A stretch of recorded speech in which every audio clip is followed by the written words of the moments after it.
fast, where truth moves faster than a Holstein calf. No waiting on some pretty page. We're charting new ground in the digital age. From genomic codes to row-wide facts, we cut through the noise, no holding back. Not your daddy's dairy news tonight. We're sparking debates with every insight. The ring's not where the real fight's at. It's in the data, in the channel chat. From pasture to processor to your morning cup, we're raising the stakes. Try and get ahead of herd. Yeah! Where the future's more than just a word. Ahead of herd. Come on! The bullvine's calling, let your voice be heard. Welcome back to the Bullvine Podcast. If you are tuning in, you know the drill. This is the no BS zone for dairy analysis. That's right. We aren't here to sell you semen. We aren't here to push the latest feed additive. Yeah. And we are, certainly not here to tell you that everything in the industry is sunshine and rainbows just to make you feel good. We are here to cut through the noise, and there is a lot of noise out there right now, to get you the insights that actually matter for your operation. And that's the key word, matter. We are talking about the bottom line. I'm not interested in which bull won the beauty contest at the Royal, and frankly, I don't think you are either. No. I want to know what's going to keep a farm profitable when milk prices are all over the map and input costs just keep climbing. Yeah. We're always looking for that practical angle, what actually moves the needle on the profit and loss statement. Exactly. And today we are doing a deep dive into a feature piece that, quite frankly, it kept me up a little bit last night. We are talking about genetic blind spots. It's a heavy topic, and it sounds a bit abstract, doesn't it? Genetic blind spots. It does. It sounds like something a professor talks about in a lecture hall. But what we're going to find out today is that this concept has a direct line to your bank account. A very direct line. And look, we all love the progress we've seen. We love the high components, the production records. It is 2026 after all. The cows we have today are they're biological marvels compared to 20 years ago. Oh, absolutely. But this article brings up a concept that is a bit terrifying. The premise is that while everyone is obsessing over the net merit rankings, scrolling through that top 100 list on their phone, looking for the highest number, there is a hidden tax being levied on herds that nobody is talking about. A hidden tax that's a polite way of putting it. It feels more like a hole in the bucket. A massive hole. Because the data suggests this tax might be wiping out almost 100% of the genetic gains farmers think they are making. So you think you're moving forward? You think you're moving forward because your milk check is bigger, but your wallet might be staying in exactly the same place because that money is just leaking out the back door. And that's the controversy right there. Because, like you said, it is 2026. We have tools now that we didn't dream of 20 years ago. The pace of genetic acceleration is faster than ever. So how can we be moving this fast and still be standing still? That's the engine problem. Genomic selection is the engine. It's roaring. It has doubled genetic progress in terms of, raw production. Right. We are getting milk out of cows that our grandfathers wouldn't have believed possible. But the core argument we're looking at today is that every engine, no matter how fast or advanced, has a blind spot. And if you're driving at 100 miles an hour, a blind spot is lethal. And we need to be clear about the stakes here. This isn't just about pretty cows or type traits or, whether the rump angle is perfect. No, not at all. This is about the fundamental biological profitability of the herd. We are breeding for more milk faster. That's the gas pedal. But are we accidentally breeding for cows that can't get pregnant? Or cows that drop dead the moment the thermometer hits 80 degrees. That's the tension. That is the entire tension. Yeah. We're going to get into some numbers that are going to make some people uncomfortable. We're going to talk about something called the inbreeding bill. The inbreeding. Yes. The math suggests that for some herds, inbreeding depression is costing as much money as that extra milk is bringing in. I have to admit, when I first read that headline, that inbreeding is wiping out the profit gains, my initial reaction was, skepticism. Sure. It sounds like fear-mongering, the sky is falling, the gene pool is too small, we're all doomed. I hear that a lot from people who just want to sell crossbreeding. So I'm going into this with my guard up. Good. I want to see the proof. I want to see the dollars and cents. And that is exactly what we're going to do. We are going to prove the numbers. But to understand where we are going and to understand how we got into this mess, we have to look at where we came from. Yeah. We need to go back to a specific moment in history. A history lesson. You're going to give us a history lesson. A parable. Let's call it the parable of Missy. Missy, Wesswood-HC Rudy Missy. I know where this is going. Of course you do. If you're talking about modern genetics, I mean, all roads lead back to her eventually. They do. But I want to set the scene because context matters here. It's February 2003. We are in Wisconsin. It's the Wisconsin Holstein Convention Sweetheart Sale. Now, you've been to sales in Wisconsin in February. Paint the picture for us. Oh, it's brutal. The wind just it cuts right through you. You're usually in some drafty barn or a tent that's trying its best to stay warm, but it's failing miserably. You can see your breath. The cattle are fluffed up, looking their best, but everyone in the crowd is bundled up in Carhartts and heavy coats. It's serious business. Yeah. You don't drive through a Wisconsin blizzard unless you are looking for the next big thing. Exactly. It's a room full of experienced breeders. These are guys who know cow families inside and out. But on this particular day, the sale is dragging a bit, the energy is lull, and into the ring walks a 5-year-old Holstein cow, Wesswood-HC Rudy Missy. And looking back from 2026, she's a legend. She's absolute royalty. But on that day in 2003, she was not the star of the show. Not even close. I've heard stories from guys who were there. The bidding actually stalled out. The auctioneer was getting that tired, that frustrated edge to his voice. We know the one. You know the tone. Come on, boys. She's worth more than this. But the crowd was hesitant. Why? What was the knock on her? What were they seeing? You have to remember the era. 2003, this was the reign of the show ring. People wanted tall, long-necked, super dairy cows. They wanted balanced rumps. And Missy, well, her rump wasn't entirely balanced. She was a working cow. She had a high, wide rear udder, sure, but she wasn't the beauty queen that the market demanded at the time. She didn't have that wow factor that makes people raise their hands. So people were checking their watches, maybe heading for the coffee stand.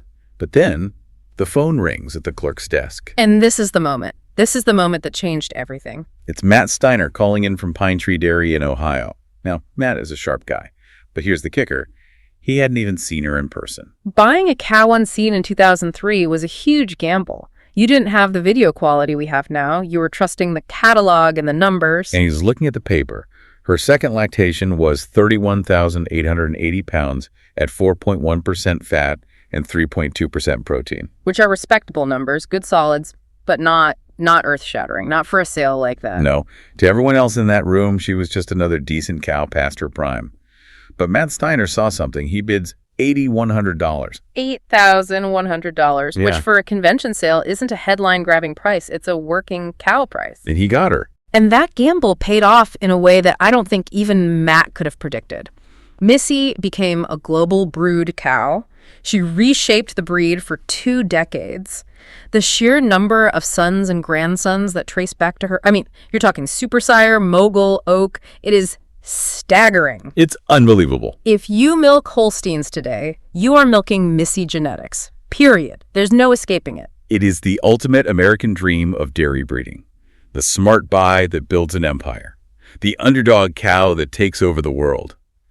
But here is the oops moment. Here's the part of the story nobody tells when they're selling you a Missy grandson. The other side of the coin.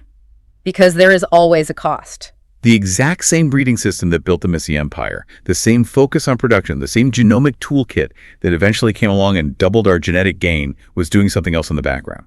While we were celebrating that milk production and those high components, we were quietly dragging something else along for the ride. What exactly were we dragging? According to the research we are looking at today, while we were selecting for all that milk, we dragged 198 fertility genes and 67 immunity genes in the wrong direction for 20 years. Whoa, hang on. 198 fertility genes in a wrong direction. Yes. Negative progress. We were actively selecting for cows that were harder to breed back. How does that even happen? Because I know dairy farmers. I know the guys running these breeding programs. Nobody, and I mean nobody, sits down and says, you know what I want? I want a cow that takes 5 services to settle. Of course not. We want pregnancy. We want calves. Fertility is profit. So how do you accidentally select for the opposite of what you want? It's a concept called hitchhiking. Hitchhiking. Okay, break that down for me. Think of a chromosome like a bus. Or better yet, a train. You want the passengers in the front car. Those are the genes for high milk production, high fat, high protein. Those are the VIPs. You select for those. You open the door and you invite those genes onto the train. Okay, I'm with you. We want the milk genes. But because of how DNA works, those genes are physically located next to other genes on the chromosome. They are neighbors. They are linked. And in this case, the neighbors sitting right next to the high milk genes were bad fertility genes and low immunity genes. So when we invited the milk genes on board, The bad fertility genes hitchhiked. They got on the train for free because they were holding hands with the milk genes. And here's the crucial part. In 2003, and even for years after, nobody was measuring the passengers in the back of the train. we couldn't see them. We didn't have the genomic resolution to see them. We were only looking at the driver's seat. So we are driving the train, shoveling coal into the engine to get more milk faster, faster, faster. And we Yeah. don't realize the back cars are filling up with hooligans who are going to trash the interior. That is the perfect analogy. We spent 20 years filling the bus with bad fertility genes. That actually explains so much about the 90s and the early 2000s. I remember those days vividly. We had these cows, those big, ribbed, high-producing cows that milked like crazy, but you just could not get them bred. Yeah. Conception rates tanked across the industry. We blamed everything. We blamed the nutritionists. We blamed the heat. We blamed the vaccines. And it turns out we did it to ourselves. Right. It wasn't just management. It wasn't just nutrition. It was genetic. We bred them to be infertile. But playing devil's advocate here, we Yeah. fixed it, right? I mean, look at daughter pregnancy rate, DPR. Now we recognize the problem, we added fertility to the index, and the trend line is going up. Cows are getting pregnant again. We did fix it, eventually, but only after a 20-year crash. We lost 2 decades of fertility progress before we even realized the bus was full of the wrong passengers. And that's the entire point of this deep dive. We aren't here to bash the past. We are asking, what are we breaking today that we won't notice for another decade? What is hitchhiking on the bus right now in 2026? That is the scary question, because the engine is moving faster now. If we are making a mistake, we're making it at 100 miles per hour instead of 50. Let's talk about that speed, the engine.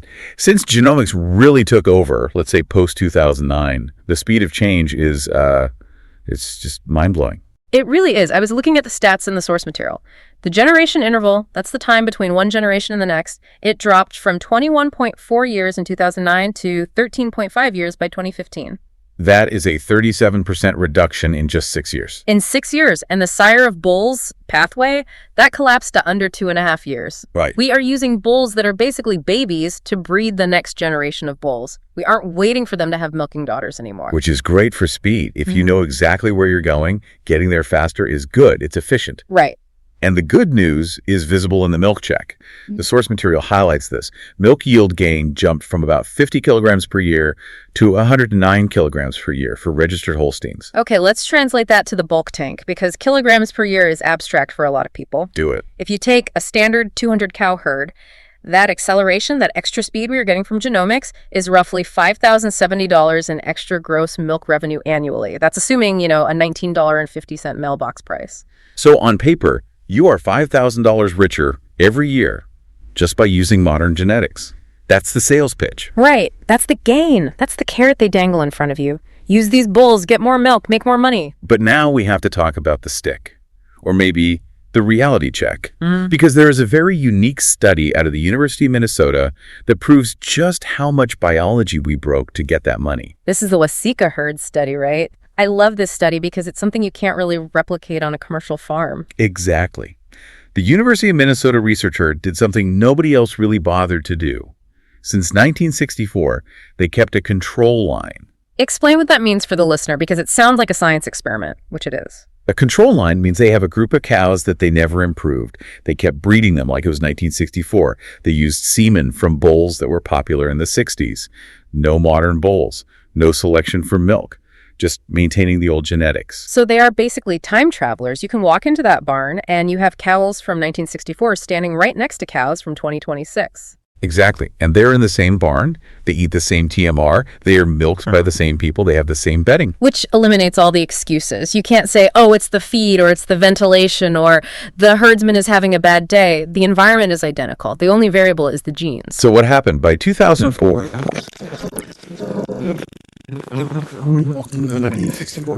that is a massive success story. Huge. If you told a farmer in 1964 he could get almost 80% more milk, he'd think you were a wizard. But And here's the hitchhiker. Yeah. The modern cows also lost 30 days in conception time. 30 days. 30 days open. 30 days just lost. That is massive. Anyone listening knows that days open is the silent killer of profitability.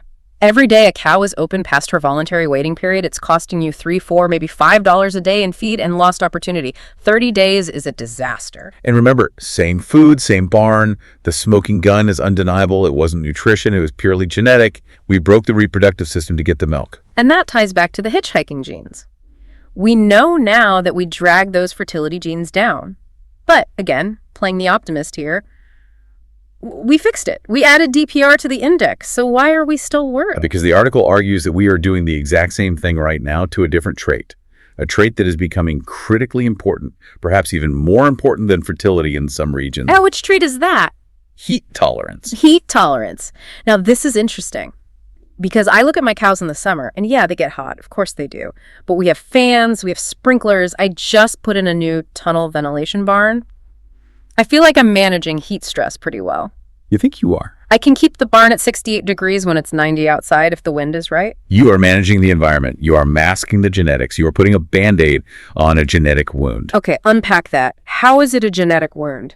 Research by Mistal and Brito, and these are heavy hitters in genetics, not guys who just make stuff up, shows that the THI threshold where cows start losing milk has dropped significantly.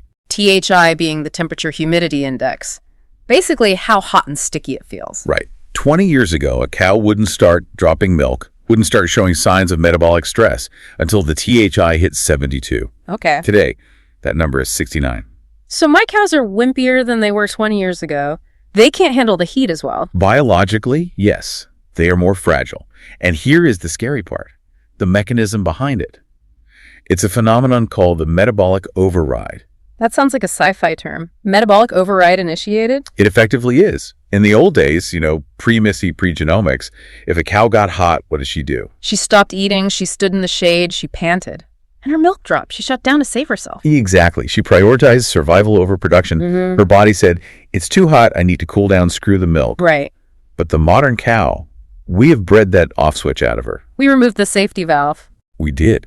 The modern cow overrides that protective shutdown. Her genetics are screaming, make milk, so loudly that she ignores the heat. She keeps milking. She keeps pushing glucose to the udder, even when her body is overheating. So she's literally burning herself out. Yes. The research shows that cows maintaining production during heat stress peaks have a significantly increased likelihood of death, not just sickness. Death. So they literally milk themselves to death. Effectively. Yeah. They don't have the off switch anymore. And because we have all these expensive fans and sprinklers and tunnel barns, we don't notice it as much. We are propping them up with infrastructure. We are spending hundreds of thousands of dollars on fans to keep alive cows that we bred to be fragile. That's a kick in the teeth. It really is. We are spending money to fix a problem we created. And look at the map. Unless you were in Australia, almost nobody selects for heat tolerance. In the U.S., look at the Deep South, Alabama, Mississippi, Louisiana. I was looking at the NAS data the other day. Those states aren't even tracked monthly anymore for milk production. The numbers are so low, they just lump them into other... Because the industry is gone. Dairy is economically unviable there. It's the canary in the coal mine. We bred a cow that can't survive in the South. And as the climate warms, that line is moving north. Tennessee, Kentucky, southern Missouri. That is a sobering thought. If you are seeing 60 plus days above THI 68 in your area, and that's a lot of the US now, even up into the Midwest in July and August, this is a slow motion crash happening in your herd right now. So we have fertility that we broke and fixed. We have heat tolerance that we are currently breaking. But now let's talk about the money, because you said earlier you wanted to see the bill. You wanted to know if this was just fear-mongering. Right. Show me the dollars, because heat tolerance and blind spots are concepts. I pay my bills with cash. Okay, let's talk about the inbreeding bill. Okay. Inbreeding is a word that gets thrown around a lot. Oh, the Holsteins are too inbred. The gene pool is a puddle. But does it actually cost me money, or is it just something geneticists worry about? Let's look at the explosion first. Yeah. U.S. Holstein inbreeding went from 5.7% in 2010 to 15.2% in 2020. That is a 168% jump in 10 years. And that coincides perfectly with the genomic era, the engine revved up and the inbreeding spike. Exactly.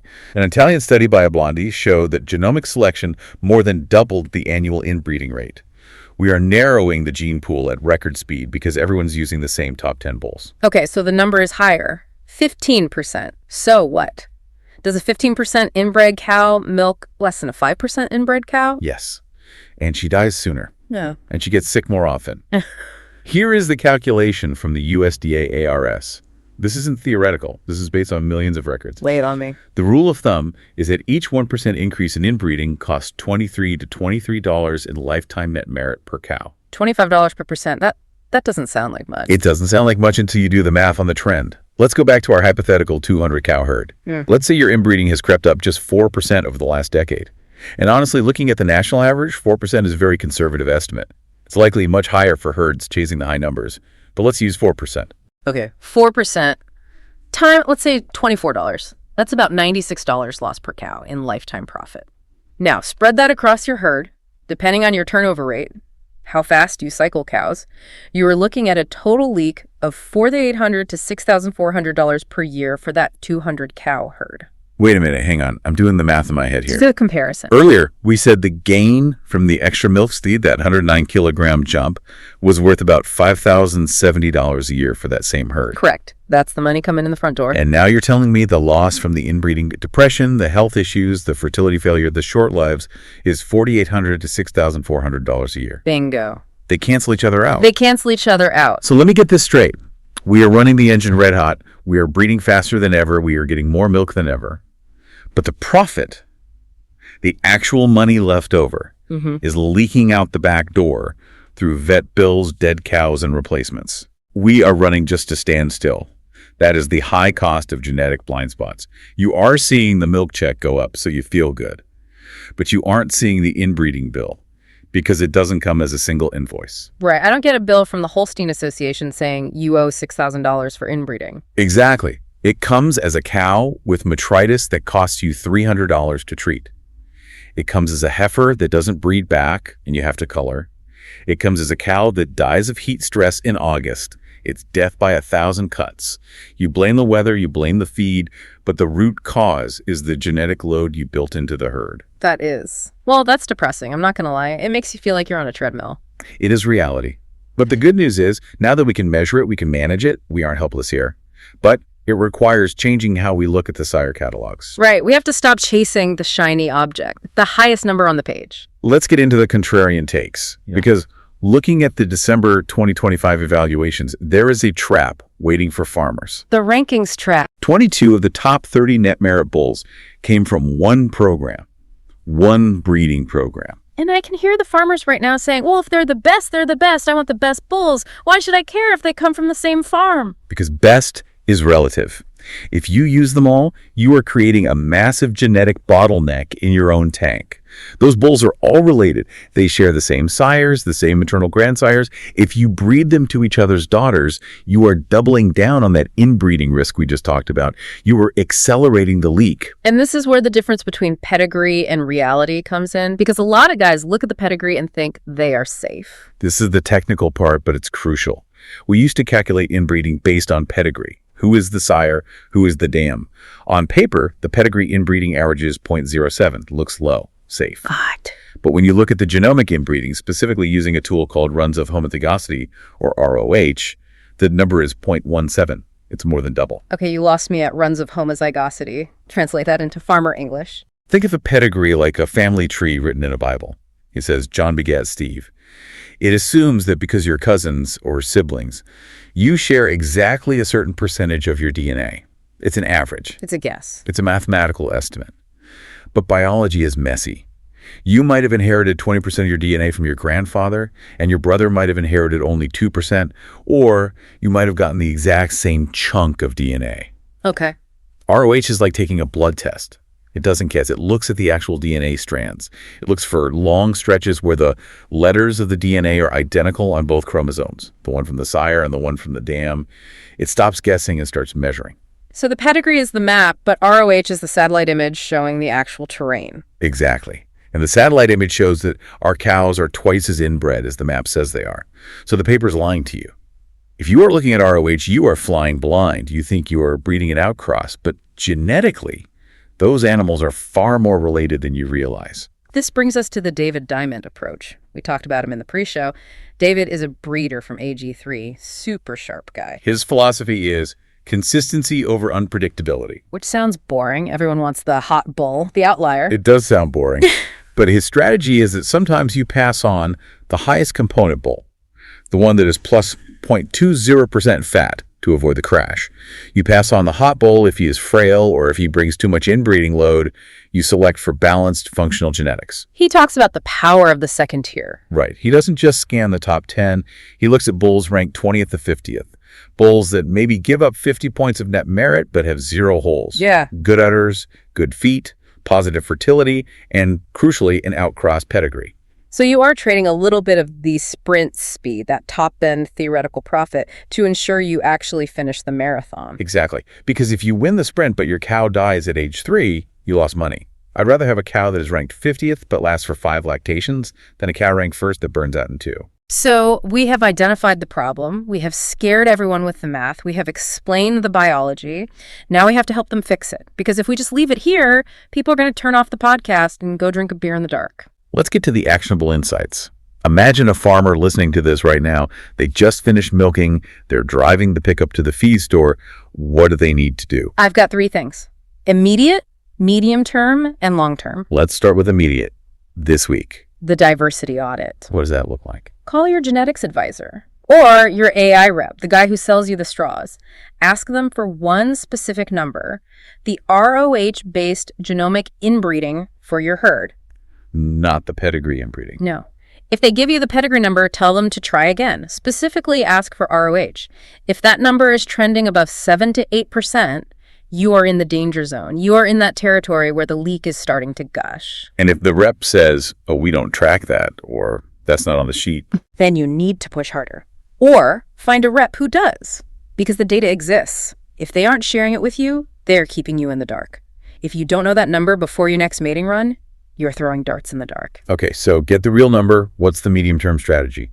3 to 6 months out. This is the heat hedge and the 2025 NM now. Let's talk about the index first. The 2025 net merit revision was a big deal. It rebalanced 17 traits, but the big change was feed efficiency, FSAV. It now has a 17.8% emphasis. That is huge. That's almost a fifth of the index. It is. And here is the kicker. If your provider is still using old weightings, if they are optimizing for the 2020 formula, you are breeding for a market that doesn't exist anymore. You are breeding big, inefficient cows when the market is paying for efficiency. You need to be on the 2025 standard. And the heat hedge. This goes back to the metabolic override. If you are in an area with 60-plus days of heat, THI 68, and be honest with yourself about that, you need to stop ignoring it. You might not see heat tolerance on the bull sheet directly. So what do you look for? You use proxies. You select reproductive life, PL, livability, LIV, and fertility, DPR. Why those? Because a cow with high productive life and high livability is, by definition, a survivor. She is a cow that doesn't die when it gets hot. She is a cow that handles stress. You might sacrifice a little bit of top-end milk, but remember the metabolic override. You want a survivor, not a zombie that milks until she drops. Okay, and finally, the long-term positioning. 1 to 2 years out. Diversify and contribute. Diversify. Don't load the tank from one source. I don't care how good the bulls are. I don't care if they're the top 5 in the world. If they're all from the same program, spread your risk.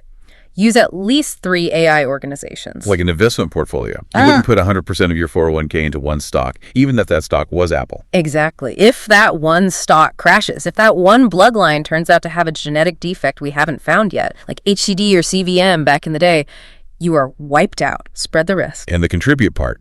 Data. We need data. If you have AMS, robotic milking, if you have activity monitors, if you have health records, share that data. Contribute it to the Council on Dairy Cattle Breeding, CTCB. Why should a farmer bother? Because that is how we stop the next hitchhiking gene.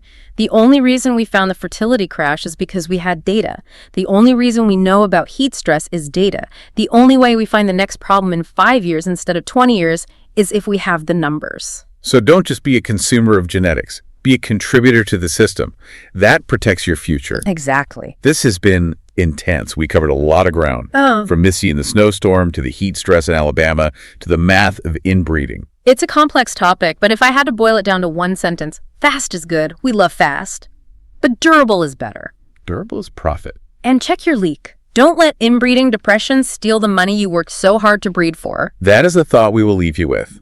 Don't let the blind spots empty your bulk tank. This has been another Bullvine podcast from the Bullvine.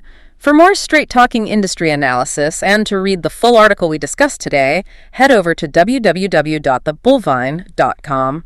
Subscribe wherever you get your podcasts. We are out with new episodes every day. Upcoming topics will be, well, let's just say we are going to look at why your feed nutritionist might be lying to you about amino acids. But that's for next time. I can't wait for that one. That's going to ruffle some feathers. Until then, keep your eyes open and check those blind spots. Thanks for listening.